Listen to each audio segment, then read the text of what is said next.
उत्तराखंड के एक छोटे से पहाड़ी गांव भटवाड़ी की ऊंचाई पर एक टूटी-फूटी झोपड़ी में श्यामा बाई नाम की एक वृद्ध महिला रहती थी। उसका पति बरसों पहले चल बसा था और उसका इकलौता बेटा भी किसी बीमारी में मर गया था।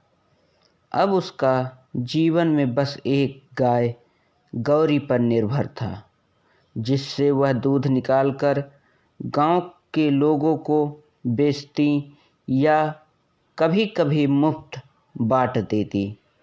श्यामा बाई हर सुबह सूरज उगने से पहले उठती, गौरी को नहलाती, उसका दूध निकालती और फिर टोकरी लेकर गांव में निकल जाती।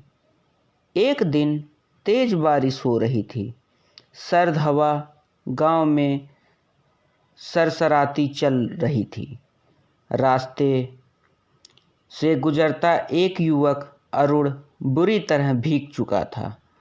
वह शहर से किसी काम से निकला था, पर रास्ता भटक गया और जंगल में भटकते हुए इस गांव तक आ पहुंचा। उसके पास न छत थी, न खाना और न ही कोई जान पहचान। ठंड से कांपते हुए वह एक पेड़ के नीचे बैठ गया। उसे देख श्यामा बाई का दिल पसीज गया। अरे बेटा, तू इस हालत में यहाँ बैठा है? चल मेरे साथ अंदर। भीग जाएगा, बीमार हो जाएगा।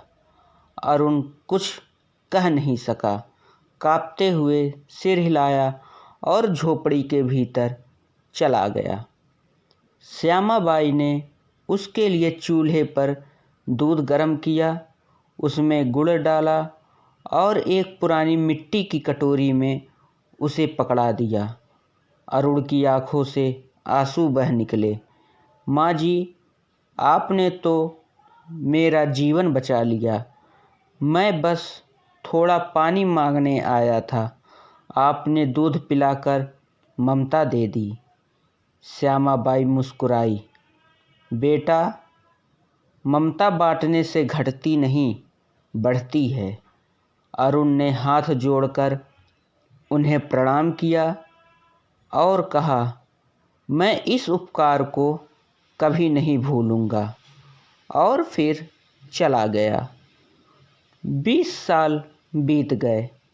अब गांव में भी बहुत बदल चुका था। सड़कें आ गई थीं, मोबाइल टावर लग चुके थे, लेकिन श्यामा बाई अब और भी बूढ़ी हो चुकी थीं। उनकी गाय अब मर चुकी थी। कोई कमाई नहीं थी, तो वह दूसरों के घर में बर्तन मांजने का काम करती थीं। एक दिन गांव में हलचल मची। जिले का सबसे बड़ा डॉक्टर खुद गांव आ रहा है। नाम था डॉक्टर अरुण मेहता। बहुत बड़ा नाम था शहरों में। टीवी और अखबारों में रोज उनकी तस्वीर छपती थी। सब लोग सोच रहे थे कि वो किसी मंत्री या अफसर के बुलावे पर आया होगा, लेकिन सभी चकित रह गए जब उसने कहा, मैं यहाँ श्यामा बाई से मिलने आया हूँ। डॉक्टर अरुण गांव की गली से गुजरता हुआ श्यामा बाई की झोपड़ी के सामने रुका।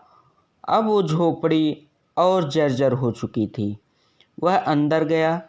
श्यामा बाई एक खाट पर बैठी थी, कमज़ोर, कांपती हुई, पर वह वही स्नेह भरी आंखें। डॉक्टर अरुण उनके पैरों में गिर पड़ा।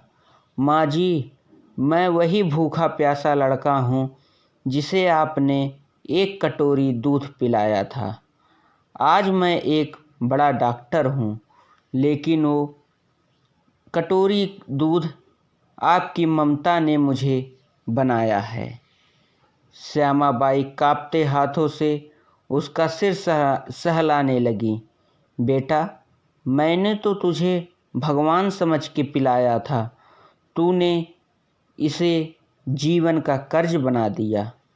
डॉक्टर अरुण ने उसी गांव में एक बड़ा अस्पताल बनवाया। नाम रखा श्यामाबाई जनसेवा अस्पताल। उस दिन गांव के लोग समझ गए कि कभी किसी भूखे को दिया गया दूध या किसी थके को दिया गया सहारा छोटा नहीं होता। वह भविष्य बदल सकता है। कभी किसी की मदद करते समय ये मत सोचो कि उसका बदलना मिलेगा या नहीं, क्योंकि भगवान उस मदद को कई गुना करके लौटाते हैं। दूध का कर्ज कभी नहीं मरता, वह समय के साथ फलता है। धन्यवाद दोस्तों। आप लोगों को यह कहानी कैसा लगा कमेंट बॉक्स में ज़रूर बताएं और हमारे इस वीडियो को लाइक, कमेंट और शेयर करें और हमारे चैनल को सब्सक्राइब करें। धन्यवाद।